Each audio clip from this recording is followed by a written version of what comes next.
आज का केस काफ़ी हाई प्रोफाइल केस रहा है और उस समय ये मीडिया में लगभग हर अखबार की सुर्खियों में रहता था। ये केस है यूपी के 3 बार के सीएम रह चुके एनडी तिवारी के बेटे, जिन्होंने 6 साल कानूनी लड़ाई लड़ी अपने पिता से अपना हक पाने के लिए। एक व्यक्ति जो 1979 में पैदा हुआ, लेकिन पता नहीं था कि पिता कौन है। पिता के नाम को लेकर 35 साल स्ट्रगल किया। फिर 2014 में डीएनए टेस्ट हुआ और तब यूपी के 3 बार के सीएम रह चुके इस व्यक्ति ने स्वीकारा, हाँ ये हमारा बेटा है। उसी बेटे की 2018 में लेकिन हत्या कर दी गई। वजह फिर से एक बच्चा और एक महिला के साथ उनका कथित extra marital affair. Murder mystery की ये कहानी एनडी तिवारी के बेटे रोहित शेखर तिवारी की है। आइए इस मर्डर मिस्ट्री के बारे में जानते हैं। कहानी शुरू होती है रोहित को पिता मिलने से। रोहित तिवारी ने 2008 में दिल्ली हाई कोर्ट में याचिका दायर की कि उनके पिता एनडी तिवारी हैं और उनका डीएनए टेस्ट किया जाए ताकि ये साबित किया जा सके कि वही उनके बायोलॉजिकल फादर हैं। तो कोर्ट ने डीएनए टेस्ट करवाने के आदेश दे दिए, बट एनडी तिवारी नहीं चाहते थे कि ऐसा कोई भी टेस्ट हो और उन्होंने इसके खिलाफ सुप्रीम कोर्ट में अपील की। लेकिन फैसला फिर भी रोहित के पक्ष में ही रहा। सुप्रीम कोर्ट ने भी 29 मई 2011 को एनडी तिवारी को आदेश दिया डीएनए टेस्ट करवाने के लिए। तो एनडी तिवारी को अपना ब्लड देना पड़ा डीएनए टेस्ट करवाने के लिए और उन्होंने कोर्ट से अपील की थी कि इस टेस्ट की रिपोर्ट सार्वजनिक न की जाए, लेकिन कोर्ट ने ये अपील भी ठुकरा दी थी। डीएनए टेस्ट की रिपोर्ट में ये साबित हो गया कि एनडी तिवारी ही रोहित शेखर तिवारी के पिता हैं। और फिर एनडी तिवारी ने 3 मार्च 2014 में पब्लिकली रोहित को अपना बेटा मान लिया, जिसके बारे में रोहित ने कहा कि वो हैरान है कि उनके पिता ने उन्हें अपना बेटा मान लिया है। इसके बाद 88 साल की उम्र में एनडी तिवारी ने रोहित की मां उज्ज्वला शर्मा से शादी कर ली और इसके बाद ये सभी दिल्ली की डिफेंस कॉलोनी में एक साथ रहने लगे। अब यहाँ तक रोहित की जिंदगी में सब कुछ अच्छा चल रहा था, लेकिन रोहित शेखर तिवारी 35 साल के हो गए थे तो उनकी माँ उनके लिए लड़की खोज रही थी। रोहित ने भी एक मैट्रिमोनियल साइट पर अपना प्रोफाइल बना रखा था। दूसरी तरफ इंदौर की एक लड़की अपूर्वा शुक्ला थी, जिसकी कहानी में एंट्री होती है। उसके पिता इंदौर हाई कोर्ट में बार एसोसिएशन के पूर्व अध्यक्ष भी रह चुके थे। एक दिन अपूर्वा की नज़र रोहित तिवारी के प्रोफाइल पर जाती है। खोला तो देखा बायो में पिता का नाम एनडी तिवारी और उसके आगे ex CM of UP Uttarakhand लिखा है। अपूर्वा को वकालत के साथ पॉलिटिक्स में भी करियर बनाना था, इसलिए वो शादी के लिए ऐसा ही लड़का ढूंढ रही थी। उसने बिना टाइम वेस्ट किए रोहित को मैसेज कर दिया। दूसरी तरफ से रोहित का भी रिप्लाई आ गया। इसके बाद दोनों में बातचीत शुरू हो गई। दोनों पहली बार लखनऊ में मिले और उसके बाद दोनों में मेल मिलाप भी शुरू हो गया। लेकिन कुछ दिन बाद दोनों के रिश्तों में कड़वाहट आई और दोनों एक दूसरे से दूर हो गए। लेकिन कुछ समय बाद दोनों का फिर से पैचअप और किया और फिर दोनों साथ में रहने लगे। इसके बाद 31 मार्च 2018 को दोनों ने दिल्ली के एक होटल में सगाई भी कर ली। मैक्स अस्पताल में भर्ती एनडी तिवारी से जाकर दोनों ने आशीर्वाद भी लिया। 11 मई को दिल्ली के ही एक होटल में बड़ी धूमधाम से दोनों की शादी हुई। इस शादी में देश की कई बड़ी हस्तियां शामिल हुई थी। शादी में लेकिन एक रिलेटिव ऐसे थे जिनकी पत्नी का व्यवहार एकदम बदला बदला सा था। अपूर्वा इस चीज को नोटिस कर रही थी। शादी हुई तो घर पर वही महिला बढ़ के घर का सारा कामकाज देख रही थी। पेशे से वकील रही अपूर्वा ने उस महिला के बारे में और जानकारी जुटानी शुरू कर दी। उसने पाया कि उस महिला की शादी 2010 में हुई थी, लेकिन 8 साल तक उसे कोई भी बच्चा नहीं हुआ था। लेकिन 2018 में ही उसे एक बेटा पैदा हुआ। उस बच्चे का रोहित के परिवार में कुछ ज़्यादा ही लाड प्यार होता था, काफ़ी सम्मान दिया जाता था उस बच्चे को। अपूर्वा को शक हो गया कि ये बच्चा रोहित का है। इस बात को लेकर उसने रोहित को कन्फ्रंट भी किया, जिसे लेकर दोनों के बीच में लड़ाई झगड़ा हो गया।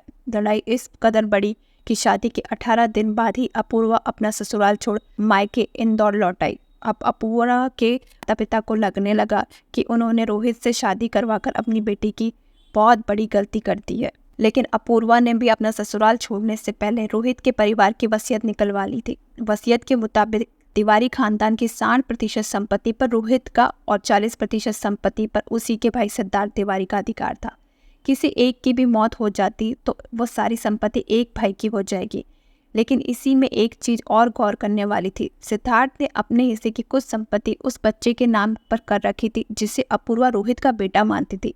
अब संपत्ति में अपना हिस्सा न देखकर भी अपूर्वा को काफी गुस्सा आया और उसने घर छोड़ने का फैसला किया था। अपूर्वा ने इंदौर से ही रोहित को तलाक के लिए नोटिस भेज दिया। मामला कोर्ट तक चला गया। इसी दौरान रोहित की एक सर्जरी भी हुई, लेकिन अपूर्वा वापस उसे मिलने नहीं आई।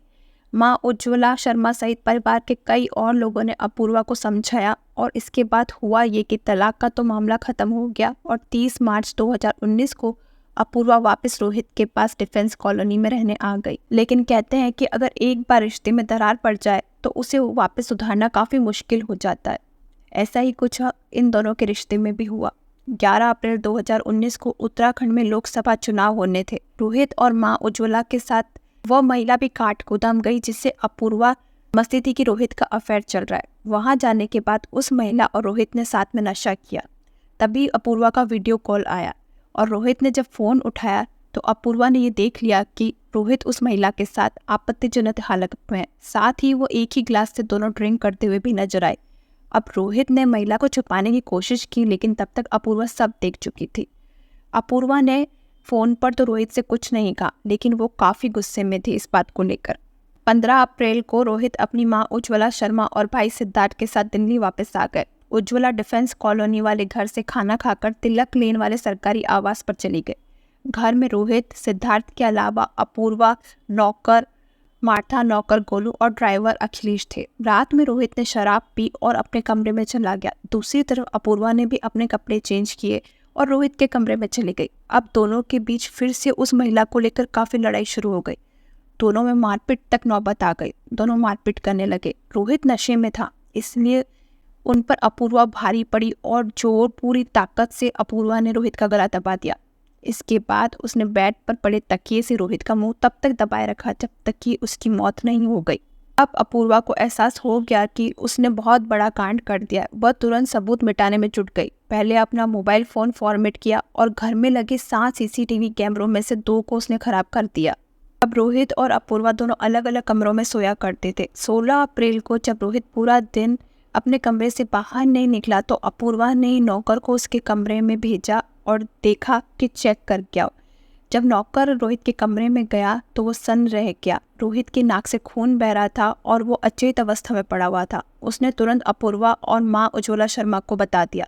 दोनों एम्बुलेंस के जरिए रोहित को मैक्स अस्पताल लेकर पहुंचे, लेकिन 4:45 पर डॉक्टरों ने रोहित को मृत घोषित कर दिया। इसके बाद अपूर्वा जोर जोर से रोने लगी और लोग उसे समझाते रहे, लेकिन उसका रोना बंद ही नहीं हुआ। अपूर्वा ने रोहित की हत्या के बाद उसे नेचुरल डेथ बताने की काफ़ी कोशिश की, लेकिन उज्ज्वला शर्मा को शक था कि रोहित की हत्या हुई है। इसी दौरान उन्होंने देखा कि अपूर्वा लोगों के सामने तो रोती है, लेकिन जैसे ही लोग जाते हैं वह नॉर्मल बिहेव करती है। वह पहले के जैसे ही खाना खाती है और लोगों से फ़ोन पर भी काफ़ी देर बात करती है। ये बात उज्ज्वला ने बाकायदा मीडिया में आकर भी बताई। तभी पोस्टमार्टम रिपोर्ट आ जाती है जिसमें बताया गया कि रोहित की हत्या गला दबाकर की गई है। यहाँ से पुलिस एक्टिव हो गई और सारे सीसीटीवी फुटेज खंगाले गए। कहीं से कोई भी बाहरी व्यक्ति बाहर से अंदर आते हुए नहीं दिखाई दिया, तो पुलिस का शक अपूर्वा पर और भी बढ़ गया। पूछताछ शुरू हुई तो अपूर्वा हर बार अपना बयान बदल देती थी। पोस्टमार्टम रिपोर्ट के अनुसार मौत 1 से 2 बजे के बीच हुई। तो फिर रोहित के फ़ोन से रात 2 बजे से 4 बजे फ़ोन किसने किए थे? अपूर्वा ने उसी रात अपना फ़ोन भी फॉर्मेट क्यों किया? पुलिस ने इन्हीं सवालों के बीच अपूर्वा को उलझा दिया और सच उगलवा लिया। 24 अप्रैल 2019 को पुलिस ने अपूर्वा को रोहित की हत्या के आरोप में गिरफ्तार कर लिया। दिल्ली पुलिस ने उसके खिलाफ 518 पन्नों की चार्जशीट भी दाखिल कर ली।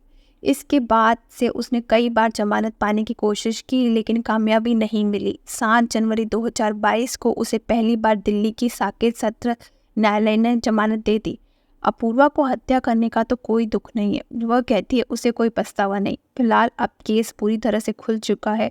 कभी भी सजा का ऐलान हो सकता है।